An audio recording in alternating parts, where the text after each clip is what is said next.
सोचो, अगर हमें 15 सालों के लिए बिना बिजली के रहना पड़े तो हमारी जिंदगी कैसी होगी? क्या हम इंसान बिना बिजली के सरवाइव कर पाएंगे या फिर मारे जाएंगे? चलिए जानते हैं। तो कहानी की शुरुआत कुछ पुराने दिनों के शिकागो में होती है, जहाँ सभी इंसानों के पास इलेक्ट्रिसिटी थी। यहाँ पर हम एक चार्ली नाम की बच्ची को देखते हैं जो कार्टून देख रही थी। वहीं उसका छोटा भाई डैनी आईपैड में गेम खेल रहा था और उनकी मॉम रेचल फोन पर किसी से बातें कर रही थी कि तभी उसका हस्बैंड बेन घबराता हुआ घर आता है और उन्हें बताता है कि उनके पास ज्यादा टाइम नहीं है। जिस पर रेचल उससे पूछती है कि तुम किस बारे में बात कर रहे हो। अचानक यहाँ बेन के घर में लाइट्स ब्लिंक होने लगती है और उसके लैपटॉप में भी कुछ फाइल्स डाउनलोड होने लगती है, जो अगले ही सेकंड में 100% डाउनलोड भी हो जाती हैं। जिसके बाद वो अपने लैपटॉप से यूएसबी निकालकर उसे एक मेटल के लॉकेट में लगाने लगता है। वहीं दूसरी ओर हाईवे पर माइल्स और उसका दोस्त अपनी कार से निकलते हैं, जहाँ उनके पीछे रुकी हुई गाड़ियों की लाइन लगी हुई थी, जिनकी हेडलाइट्स भी एक के बाद एक अपने आप बंद हो रही थी। आसमान में प्लेन्स भी इधर उधर क्रैश होने लगे थे, जमीन पर ट्रांसफार्मर्स फटने लगे थे और यहाँ तक कि विलीस टावर भी एकदम काला पड़ चुका था। इसके बाद हम धरती को अंतरिक्ष से देखते हैं, जहाँ धीरे धीरे धरती से बिजली गायब होती हुई नजर आ रही थी। अंधेरा यूएसए के नॉर्थ से होते हुए ईस्ट और साउथ में फैलता चला जा रहा था और चारों तरफ ऐसा समा हो गया था कि बिल्कुल कैंडल लाइट डिनर का माहौल था। लेकिन आज की जनरेशन यानी कि जेन जी के लिए इंटरनेट ना होने का मतलब है कयामत का आ जाना। इसके बाद हमें एक स्टोरी सुनाई जाती है, जिससे हमें पता चलता है कि उस ब्लैकआउट डे को 15 साल से ज्यादा हो गए हैं। ब्लैकआउट डे के बाद इलेक्ट्रिसिटी वापस आई ही नहीं, जिस वजह से इलेक्ट्रिसिटी से चलने वाली सभी चीजें बेकार हो गई थी। यहाँ तक कि लोगों के कार इंजन्स, जेट टर्बाइंस और जरा सी बैटरीज भी बिल्कुल खराब हो गई थी। इन सब चीजों की वजह से बड़े पैमाने पर सभी के हालात बहुत खराब हुए। बीमारी बढ़ी लेकिन दवाइयाँ नहीं मिली, आग लगी लेकिन आग बुझाने वाली गाड़ियाँ नहीं थी, फैक्ट्रीज थी लेकिन वहाँ खाने के लिए कुछ नहीं था और सभी लोग हाथ से काम कर रहे थे। जिसके बाद जल्द ही सरकारें गिरने लगी और मिलिटियाज बढ़ने लगी थी। ब्लैकआउट के बाद यूनाइटेड स्टेट्स 6 भागों में बंट चुका था, जो कि the Monroe Republic, the Georgia Federation, the Plains Nation, Texas, the California Commonwealth और बाकी बंजर जमीन थी। इन सभी शहरों के ऐसे हालात को देखकर ज्यादातर लोग यहाँ से कहीं और शिफ्ट हो चुके थे, जिनमें से एक बैन और उसकी फैमिली भी थी, क्योंकि वो वहाँ के विलेज एरिया में रहने लगे थे, जो कि द मोनरो रिपब्लिक एक पीसफुल कॉलोनी थी, जहाँ कुछ 100 लोग जाकर बस गए थे। यहाँ हमें पता चलता है कि बैन की वाइफ का कुछ साल पहले ही देहांत हो गया था और अब वो एक ब्रिटिश मेडिकल डॉक्टर मैगी को डेट कर रहा था। उसके बच्चे डैनी और चार्ली भी अब बड़े हो चुके हैं, लेकिन डैनी को अकेले रहना ज्यादा पसंद है, क्योंकि वो अस्थमा की बीमारी से गुजर रहा है। ऐसे ही एक दिन चार्ली अपने भाई के साथ जंगल में जाती है, जहाँ उन्हें एक एबेंडन वैन दिखती है। चार्ली उसके अंदर जाती है और वहाँ उसे एक मिनी फ्रिज मिलता है, जिसे देखकर उसे अपने बचपन की याद आने लगती है, जब ब्लैकआउट डे के बाद उसके मॉम डैड ने उसे वो पिघली हुई आइसक्रीम दी थी, क्योंकि वो उस वक्त की आखिरी आइसक्रीम थी। एक दिन जब चार्ली हर दिन की तरह जंगल में एक चक्कर लगाने जाती है, तब मोनरो मिलिटिया, जो कि मोनरो रिपब्लिक की मिलिट्री फोर्स है, वो कॉलोनी के अंदर आते ही धावा बोल देती है। मिलिटिया की कलाई पर एक टैटू गुदा हुआ था, जो कि मोनरो रिपब्लिक के मेंबर्स का सिंबल था, जिससे उन्हें पहचाना जा सकता था। अब क्योंकि ये मोनरो रिपब्लिक के सेटलमेंट का समय है, इसलिए वहाँ रहने वाले सभी लोगों को टैक्स के रूप में अपनी फसलें देना उनकी जिम्मेदारी है। हालांकि बेन जानता है कि ये टैक्स से कहीं ज्यादा है। बेन को लगता है कि उनके साथ कुछ बुरा होने वाला है, इसलिए वो अपने सबसे अच्छे दोस्त आरोन के पास जाता है और उसे वो लॉकेट दे देता है, जिसमें बेन ने मूवी के शुरू में वो यूएसबी लगाया था। बेन आरोन से कहता है कि चाहे कुछ भी हो जाए, तुम्हें इस लॉकेट को कुछ नहीं होने देना। तभी उस मिलिटिया ग्रुप का कैप्टन मेजर टॉम नेवेल वहाँ आ जाता है और बेन को अपने साथ चलने के लिए कहता है। वो उससे उसके भाई माइल्स के बारे में पूछता है, जिस पर बेन कहता है कि वो माइल्स से पिछले 15 सालों से नहीं मिला है। वहाँ मौजूद सभी लोग डर के मारे देखते हैं कि मिलिटिया ग्रुप अपने कदम वापस लेने लगता है कि अचानक वहाँ डैनी आकर उनकी ओर क्रॉसबो पॉइंट करता हुआ अपने डैड को ना ले जाने की धमकी देता है। बेन उसे शांत करने की कोशिश करता है, लेकिन इससे कोई फायदा नहीं होता और गलती से डैनी उन पर गोली चला देता है, जिससे वहाँ मौजूद एक दुश्मन मारा जाता है। ये देखकर एकदम से सभी लोग मिलिटिया पर हमला करना शुरू कर देते हैं, लेकिन इस लड़ाई में उनका कोई मुकाबला नहीं होता और कई लोग मिलिटिया द्वारा मारे जाते हैं, जिसमें टॉम और बाकी लोगों को छोड़ दिया जाता है। लेकिन मिलिटिया ने डैनी को बंदी बना लिया था। कुछ देर बाद जब चार्ली वापस अपने घर आती है, तो यहाँ वो अपने डैड को खून में लथपथ पाती है, जहाँ वो अपनी आखिरी सांसें ले रहा था। वो उसे बताता है कि डैनी को मिलिटिया के लोग किडनैप करके ले गए हैं और अब उन लोगों की आखिरी उम्मीद सिर्फ माइल्स ही है, जो शिकागो में कहीं रह रहा है। चार्ली रोते हुए अपने डैड को बचाने की कोशिश करती है, लेकिन बेन मरने से पहले उसे अंकल माइल्स को ढूंढने के लिए कहता है, जिसके बाद उसकी मौत हो जाती है। अपने डैड के ऐसे मरने से चार्ली पूरी तरह टूट चुकी थी, लेकिन उसके पास शोक मनाने तक का टाइम नहीं था। वो अपना सामान पैक करती है और अकेले बाहर निकलने के लिए तैयार हो जाती है, लेकिन मैगी और आरोन उसे अकेले नहीं जाने देते, जिसके बाद वो खुद उसके साथ जाने को तैयार हो जाते हैं, जो चार्ली को बिल्कुल पसंद नहीं आता। इसके बाद तीनों खतरनाक रास्तों से होते हुए पूरे दिन सफर करते हैं, जिससे तीनों के बीच बॉन्ड और भी ज्यादा मजबूत हो जाता है। अगले दिन चार्ली जब पानी लेने के लिए झरने के पास जाती है, तो उसे एक नेट नाम का लड़का दिखता है, जिसे देखकर वो वहीं रुक जाती है। अब क्योंकि पूरी दुनिया ब्लैकआउट में चली गई थी, इसलिए तब के बाद से हर इंसान को पहली बार में देखकर खतरा ही समझा जाने लगा था।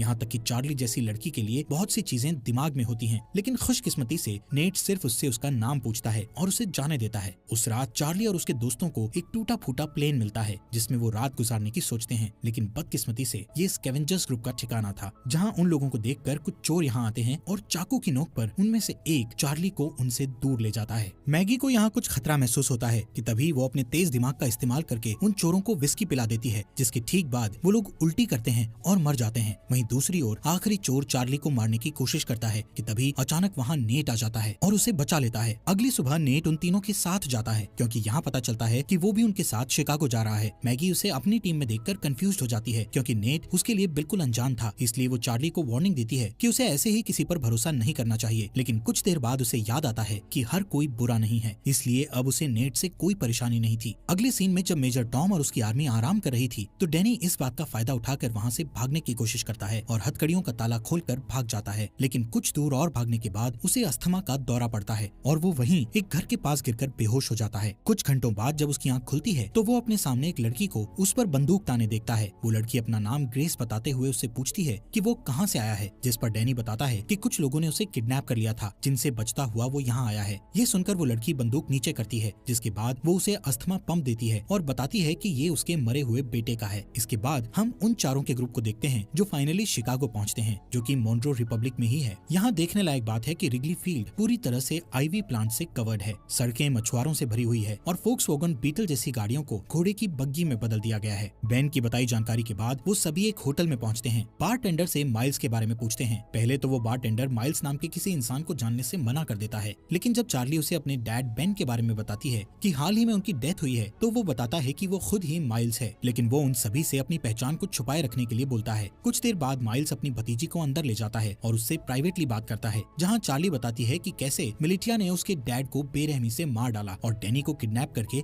अपने साथ ले गए। जिसके बाद चार्ली उससे पूछती है कि वो लोग हमारी फैमिली के पीछे क्यों पड़े हैं, जिस पर माइल्स कहता है कि जरूर बेन कुछ न कुछ उस ब्लैकआउट के बारे में जानता था। वो कहता है कि मोन्ट्रो रिपब्लिक के लीडर जनरल मोन्ट्रो एक क्रूअल डिक्टेटर था जो पूरे देश और पूरी दुनिया को अपने कब्जे में करना चाहता था, लेकिन उसके लिए उसे कुछ हथियारों की जरूरत थी, जैसे कि फाइटर प्लेन्स, टैंक्स और यहाँ तक न्यूक्लियर बॉम्ब्स। और क्योंकि बेन अकेला ऐसा इंसान था जो ब्लैकआउट क्यों हुआ था उसके बारे में जानता था और मोन्ट्रो को विश्वास था कि वो इससे निपट सकता है। ये सब सुनने के बाद चार्ली अपने भाई डैनी को लेकर और ज्यादा चिंतित हो जाती है और अपने अंकल से उसकी मदद करने के लिए कहती है, लेकिन सरप्राइजिंगली वो उसकी मदद करने से साफ मना कर देता है क्योंकि उसका मानना था कि ये काम बहुत रिस्की है और वो इस काम को करने के लायक नहीं है। जिससे नाराज होकर चार्ली वापस अपने ग्रुप के पास जाने के लिए तैयार हो जाती है। उसे परेशान देखकर नेट माइल्स के पास बिल्कुल लड़ने के मूड में जाता है, लेकिन तभी माइल्स नेट का हाथ पकड़कर उठता है, जहाँ पता चलता है कि नेट भी मोन्ट्रो मिलिटिया का मेंबर है और वो चार्ली और उसके दोस्तों के साथ मिलकर माइल्स तक पहुंचना चाहता था। ये जानकर हर कोई हैरान हो जाता है, लेकिन इससे पहले कि वो कुछ कर पाते नेट वहाँ से भाग जाता है। अब मिलिटिया को उनकी लोकेशन का पता होने के बावजूद भी माइल्स अपनी जगह को छोड़ने से मना कर देता है क्योंकि उसका मानना था कि वो अकेला ही पूरी फौज का सामना कर सकता है। चार्ली और बाकी लोग भी माइल्स की मदद करने को तैयार थे, लेकिन माइल्स गुस्से में उन पर चिल्लाते हुए उन्हें यहाँ से दूर जाने के लिए कहता है। कुछ ही देर बाद नेट अपने साथ बहुत सारे आर्मी सेना को लेकर माइल्स से लड़ने आता है, लेकिन इतने सैनिक होने के बावजूद भी माइल्स सभी से बड़ी सफाई से तलवारों का इस्तेमाल करके लड़ता है और एक एक करके सबको मार देता है। जिसके बाद वहाँ चार्ली और उसके दोस्त वापस आ जाते हैं और माइल्स के साथ लड़ाई में शामिल हो जाते हैं। इसी बीच मिलिटिया का एक आदमी चार्ली को जान से मारने की कोशिश करता है, लेकिन अचानक से तभी नेट आकर उस आदमी को मार गिराता है। थोड़ी ही देर बाद माइल्स मिलिटिया के कैप्टन को जान से मारकर लड़ाई खत्म करता है, जिसके बाद वो चार्ली और बाकी लोगों के साथ डैनी को ढूंढने के लिए निकल जाता है, जो सुनकर भी सभी काफी खुश होते हैं। कुछ देर बाद माइल्स को अचानक से उस ब्लैकआउट डे का एक फ्लैशबैक याद आता है और यहाँ से सीन फ्लैशबैक में जाता है, जहाँ सारी दुनिया में अचानक अंधेरा छा जाने के बाद वो अपने दोस्त के साथ कार से बाहर निकलता है और अपने दोस्त के साथ मरीन कॉर्प्स बेस में जाता है, जहाँ हमें पता चलता है कि ये दोनों मरीन पुलिस हैं। यहाँ अंदर जाने के लिए उन्हें अपने हाथ पर बना वो एम नाम का टैटू दिखता है, जिससे पता चलता है कि माइल्स का दोस्त, जिसका नाम सेबेस्टियन मोन्ट्रो है और वो इस समय मोन्ट्रो रिपब्लिक का लीडर भी है। वहीं दूसरी ओर मेजर टॉम और उसके आदमी डैनी के फुटप्रिंट्स का पीछा करते हुए ग्रेस के घर तक पहुँचते हैं। डरी हुई ग्रेस डैनी को बचाने की कोशिश करती है, लेकिन जैसे ही टॉम उसे जान से मारने की धमकी देता है तभी वो पीछे हटती है और टॉम उसके घर में घुसकर डैनी को पकड़ लेता है। उनके जाने के बाद ग्रेस चुपके से बेसमेंट में जाती है और एक लॉकेट निकालती है जो बिल्कुल आरॉन के लॉकेट जैसा था। जैसे ही वो उसे दबाती है तो अचानक से कमरे में बल्ब चालू हो जाता है। इसके बाद ग्रेस उस लॉकेट को कंप्यूटर में लगाती है और किसी से चैट करना शुरू कर देती है।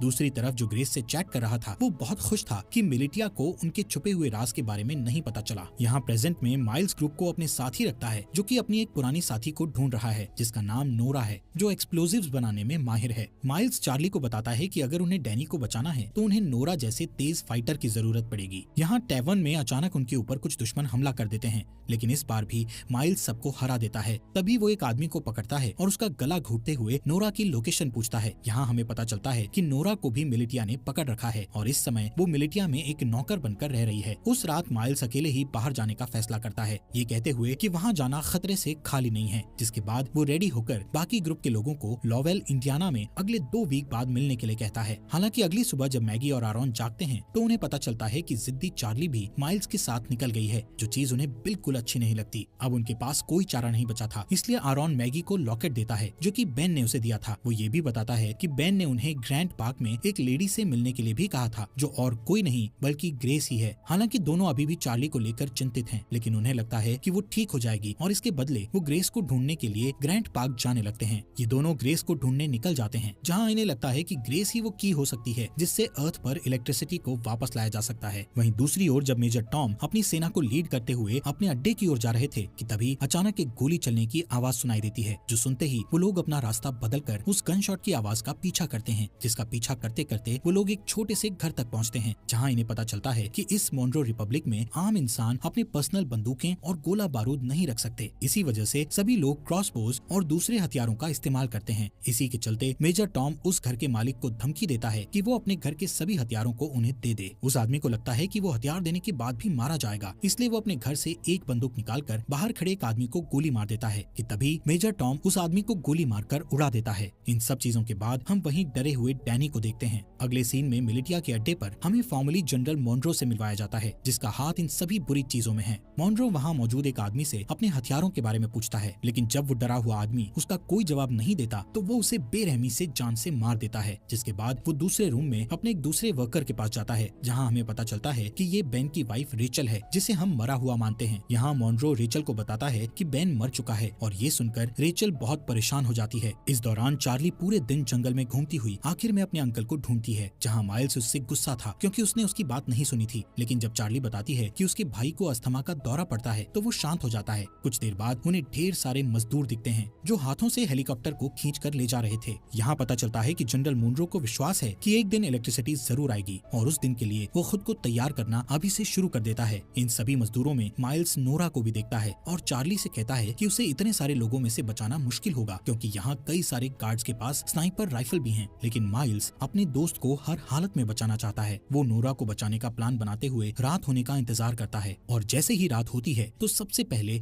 चार्ली डिस्ट्रैक्शन पैदा करती है और वहाँ मौजूद गार्ड्स को भगा देती है। फिर वो वहाँ गार्ड्स के पीछे छुप जाता है और आखिर में नोरा को बचाकर अपने साथ ले जाता है। लेकिन इस बात से नोरा नाराज हो जाती है, क्योंकि वो खुद जानबूझकर कैदी बनी हुई थी, क्योंकि उसे उनकी राइफल चुरानी थी। उन स्नाइपर्स के पास ऐसे हथियार हैं जो आम तौर पर मिलना मुश्किल हैं। कुछ देर बाद माइल्स नोरा से कहता है कि उसे अपनी भतीजी को बचाने के लिए उसकी मदद चाहिए, जिसके लिए वो तुरंत मान जाती है। लेकिन इसके बदले वो उससे स्नाइपर से राइफल चुराने में मदद मांगती है। माइल्स को ये मुश्किल लगता है, लेकिन इस समय उसके पास नोरा की बात मानने के अलावा कोई चारा नहीं था। थोड़ी देर बाद वो तीनों पास की एक झोपड़ी में जाते हैं, जहाँ वो तीनों डैनी को बचाने की प्लानिंग करते हैं। बारूद का यूज करके नोरा एक टेम्पररी हथियार बनाती है, जिसका इस्तेमाल वो उन स्नाइपर्स वाले गार्ड को मारने के लिए करेंगे। लेकिन एक दिक्कत ये है कि इस हथियार का असर सिर्फ कुछ मीटर्स तक ही रहेगा, जिसका मतलब हुआ कि उनमें से किसी एक को गार्ड के पास जाकर उन्हें गोली मारनी होगी। वो लोग प्लान करते हैं कि माइल्स और नोरा आसानी से उनकी पकड़ में आ जाएंगे, लेकिन चार्ली उनका आखिरी ऑप्शन होगा। यहाँ से जाने से पहले माइल्स उनसे कहता है कि जैसे ही वो सभी गार्ड्स मर जाएंगे तो वो सभी पहरेदारों को निकाल लेंगे। कुछ ही देर बाद चार्ली अपने हथियार को स्लीव्स के अंदर छुपाती है और एक खोया हुआ इंसान होने का नाटक करती हुई पहरेदारों के पास जाती है, जिसके बाद वो तुरंत हथियार लेकर गार्ड्स के पास जाती है और तुरंत उन्हें मार देती है। इससे पहले कि बाकी गार्ड्स कुछ कर पाते, वहाँ नोरा और माइल्स आकर उन पर हमला कर देते हैं। इस लड़ाई के बाद जब वो लोग सभी मजदूरों को आजाद कर रहे थे तो नोरा ये रिवील करती है कि उसने अपने रेबल के लिए स्नाइपर चोरी की थी। वहाँ ग्रैंड पार्क में जब ग्रेस अपने कंप्यूटर पर टाइप कर रही होती है, तभी कोई आदमी उसके घर में घुसकर उसके सामने आता है। उस आदमी के पास भी सेम वही लॉकेट था जो उसकी टेजर स्टिक एनर्जी छोड़ रहा था। दूसरी ओर माइल्स नोरा को रेबल का साथ छोड़ने के लिए मनाने की पूरी कोशिश करता है, लेकिन वो मना कर देती है। यहाँ हमें पता चलता है कि पहले ये दोनों कपल थे, लेकिन ब्लैकआउट के बाद उन्हें ब्रेकअप करना पड़ा। ऐसे ही कुछ देर बाद वो दोनों रेबल के ठिकाने पर पहुंच जाते हैं, जहाँ उन्हें एक पादरी मिलता है। पादरी खुश था कि नोरा स्नाइपर गन लेकर आई है, लेकिन बुरी खबर ये थी कि उनकी सेना पर अभी भी लगातार हमला किया जा रहा है। जब ग्रुप ठिकाने पर पहुंचता है तो उन्हें अंदर कुछ घायल आदमी बैठे मिलते हैं। पादरी यहाँ ये भी बताता है कि इन सभी आदमियों में से एक आदमी गायब है, जो सुनकर माइल्स तुरंत सभी को ये जगह छोड़ने के लिए कहता है, क्योंकि उसका मानना है कि मिलिटिया उसके आदमियों से पूछताछ कर रही है और इस जगह से भागने का यही सही समय है। नोरा इस बात के लिए मान जाती है, लेकिन उससे 30 मिनट मांगती है क्योंकि वो घायल आदमियों को ठीक करना चाहती थी। बदकिस्मती से उसका ये डिसीजन गलत साबित होता है, क्योंकि कुछ ही मिनटों के बाद कैप्टन एडम मिलिटिया के साथ दिखाई देता है। उन्हें कुछ देर रोकने के लिए माइल्स अपने बेस्ट शूटर को स्नाइपर के साथ ऊपर भेजता है और उसका ये प्लान काम करता है, क्योंकि ऊपर भेजा गया वो स्नाइपर मिलिटिया के कई लोगों को घायल कर देता है, जिससे उन्हें पीछे हटने पर मजबूर होना पड़ता है। इस लड़ाई के चलते रात हो जाती है। यहाँ बेसमेंट के अंदर माइल्स और बाकी लोग दीवार के सहारे एक सुरंग बनाने की कोशिश करते हैं ताकि एक तरफ से दूसरी तरफ जा सकें, लेकिन उनका ये प्लान पूरी तरह से फेल हो जाता है, क्योंकि दीवार में सुरंग खोदते समय दीवार गिरने लगती है और माइल्स उस गड्ढे में गिर जाता है, जिससे उनकी पूरी मेहनत खराब हो जाती है। ठीक इसके बाद छत पर बैठे स्नाइपर की मौत हो जाती है, जिसके बाद कैप्टन एडम और उसके लोग बेसमेंट में घुस जाते हैं। लेकिन माइल्स जो बहुत बढ़िया तलवारबाज है, वो कुछ आदमियों को नीचे गिराता है और एडम को बंदी बना लेता है। फिर वो उसे दूसरे रूम में बंद कर देता है और यहाँ से भागने के तरीके सोचने लगता है। यहाँ हैरानी की बात यह होती है कि एडम माइल्स को पहचान लेता है, जिससे कमरे में मौजूद सभी लोग हैरान रह जाते हैं। ये देखकर चार्ली उनसे पूछती है, तुम एक दूसरे को कैसे जानते हो? यहाँ कहानी एक अलग मोड़ लेती है, जहाँ एडम ये रिवील करता है कि पहले माइल्स जनरल मुनरो का राइट हैंड था। यहाँ तक कि माइल्स वो इंसान है जिसने मिलिटिया को लड़ना सिखाकर इतना खतरनाक बनाया है। लेकिन इतना रिवील होने के बावजूद भी माइल्स उन्हें मारने पर अपना फोकस रखता है। माइल्स उनके सामने एक डील रखता है, जिसमें वो खुद को मुनरो मिलिटिया के सामने सरेंडर करेगा, लेकिन उसके बदले में उसके ग्रुप के किसी भी इंसान को कोई नुकसान नहीं पहुंचाया जाएगा। किसी वजह से एडम ये डील एक्सेप्ट कर लेता है। हो सकता है उसे अपनी जान की परवाह हो इसलिए। खैर, इसके बाद जल्द ही माइल्स को मुनरो मिलिटिया ले जाया जाता है। यहाँ से सीन फ्लैशबैक में जाता है, जहाँ हम ब्लैकआउट के 2 वीक बाद का सीन देखते हैं, जब माइल्स अपने भाई को ढूंढने के लिए शिकागो आया था और उसका सबसे अच्छा दोस्त मुनरो भी उसके साथ था। वहीं रास्ते में उन्हें 2 आदमी मिलते हैं, जिनमें से एक आदमी दूसरे को बहुत बुरी तरह पीट रहा था। एक अच्छा इंसान होने के नाते माइल्स उनके पास जाता है और अपनी बंदूक निकालकर उनमें से एक को गोली मार देता है। इसके बाद दोनों दोस्त उस बचे हुए चोटिल इंसान की मदद करते हैं,